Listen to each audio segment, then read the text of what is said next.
ഇന്ത്യക്ക് ഒരു വൻ തിരിച്ചടി നൽകിയിരിക്കുകയാണ് അമേരിക്ക. ഇറാന്റെ തന്ത്രപ്രധാനമായ ചബഹാർ തുറമുഖത്തിന്റെ പ്രവർത്തനങ്ങൾക്ക് 2018 നൽകിയ ഉപരോധ ഇളവ് പിൻവലിക്കുമെന്ന് പ്രഖ്യാപിച്ചിരിക്കുകയാണ് അമേരിക്ക. ഈ മാസം 29 മുതൽ ഉപരോധം നിലവിൽ വരുമെന്ന് US വിദേശകാര്യ ഡെപ്യൂട്ടി വക്താവ് തോമസ് പിഗോട്ട് അറിയിച്ചു. ഇറാനെതിരെ കൂടുതൽ ഉപരോധം ഏർപ്പെടുത്തുന്നതിന്റെ ഭാഗമായാണ് നീക്കമെന്നാണ് US വാദം. ഇറാന്റെ എണ്ണ കയറ്റുമതിക്ക് മേൽ സമ്പൂർണ്ണ ഉപരോധവും ഏർപ്പെടുത്തിയിട്ടുണ്ട്. എന്നാൽ അത് മാത്രമല്ല അമേരിക്കൻ ലക്ഷ്യമെന്നത് പകൽ പോലെ വ്യക്തമാണ്. ചബഹാർ തുറമുഖ വികസനത്തിൽ പങ്കാളിയായ ഇന്ത്യയെ അടക്കം ബാധിക്കുന്നതാണ് US-ന്റെ ഈ തീരുമാനം. എന്താണ് ചബഹാർ തുറമുഖത്തിന്റെ പ്രത്യേകത? എങ്ങനെയാണ് US തീരുമാനം ഇന്ത്യയെ ബാധിക്കുന്നത്? പരിശോധിക്കാം. ഇറാനിലെ സിസ്താൻ ബലൂചിസ്ഥാൻ പ്രവിശ്യയിലെ ആഴക്കടൽ തുറമുഖമാണ് ചബഹാർ.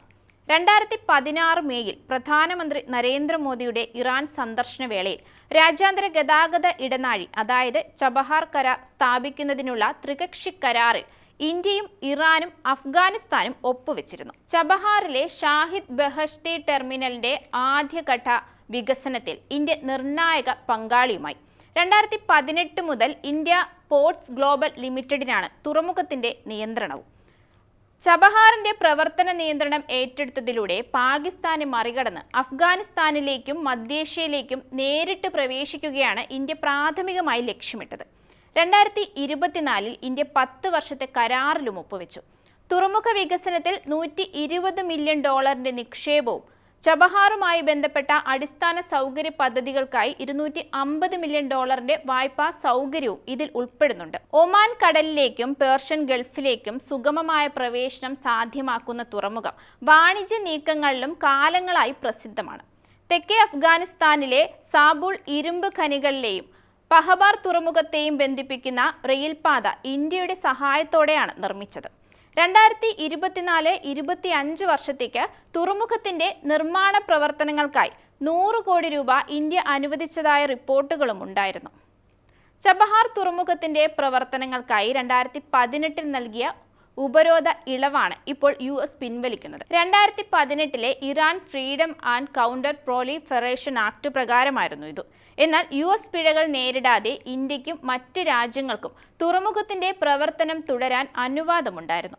കഴിഞ്ഞ സെപ്റ്റംബർ 16 US സ്റ്റേറ്റ് ഡിപ്പാർട്ട്മെന്റ് പുറത്തിറക്കിയ പ്രസ്താവനയിൽ ഇറാൻ ഭരണകൂടത്തെ ഒറ്റപ്പെടുത്തുന്നതിനുള്ള പ്രസിഡന്റ് ട്രംപിന്റെ സമ്മർദ്ദ നയത്തിന്റെ ഭാഗമായാണ് പുതിയ തീരുമാനമെന്നും വ്യക്തമാക്കിയിരുന്നു. എന്നാൽ ഇന്ത്യയെ സംബന്ധിച്ചിടത്തോളം ചബഹാർ ഉപരോധ ഇളവ് റദ്ദാക്കുന്നത് രാജ്യത്തിന്റെ നിർണായക പദ്ധതികളെ സങ്കീർണമാക്കും.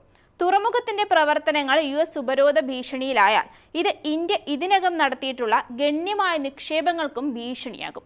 അടിസ്ഥാന സൗകര്യത്തിലും വികസനത്തിനായുള്ള ക്രെഡിറ്റ് ലൈനുകളിലും $120 മില്യൺ വരും. ഇറാനുമായുള്ള തന്ത്രപരവും സാമ്പത്തികവുമായ ഇന്ത്യൻ ബന്ധങ്ങൾക്കെതിരെയുള്ള ഈ അമേരിക്കൻ തീരുമാനം ഒരു നയതന്ത്ര പ്രതിസന്ധിയും സൃഷ്ടിക്കും.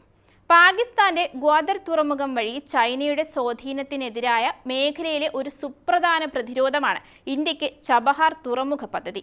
കൂടാതെ അന്താരാഷ്ട്ര വടക്ക് തെക്ക് ഗതാഗത ഇടനാഴി വഴി വിഭവസമൃദ്ധമായ മധ്യേഷ്യൻ രാജ്യങ്ങളിലേക്കും റഷ്യയിലേക്കും വ്യാപാര ഇടനാഴികൾ വികസിപ്പിക്കുക എന്ന ഇന്ത്യയുടെ വിശാലമായ ലക്ഷ്യവുമായി ഇത് യോജിക്കുന്നുമുണ്ട്.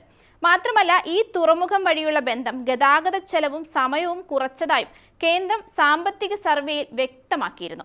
കഴിഞ്ഞ വർഷം കപ്പൽ ഗതാഗതത്തിൽ 43%, കണ്ടെയ്നർ നീക്കത്തിൽ 34% വർധനയ്ക്കും ഇത് സഹായിച്ചിട്ടുണ്ട്. ഇന്ത്യയുടെ വ്യാപാര വളർച്ചയിൽ ചബഹാർ തുറമുഖത്തിന്റെ പങ്ക് ശക്തമെന്ന് വ്യക്തമാക്കുന്നതായിരുന്നു ഈ കണക്കുകൾ. പുതിയ ഉപരോധം ഇന്ത്യയുടെ ദീർഘകാല നിക്ഷേപങ്ങളെ അപകടത്തിലാക്കുകയും തുറമുഖത്തിന്റെ വികസനത്തെ ബാധിക്കുകയും ചെയ്യുമെന്നതാണ് പ്രധാന ആശങ്ക.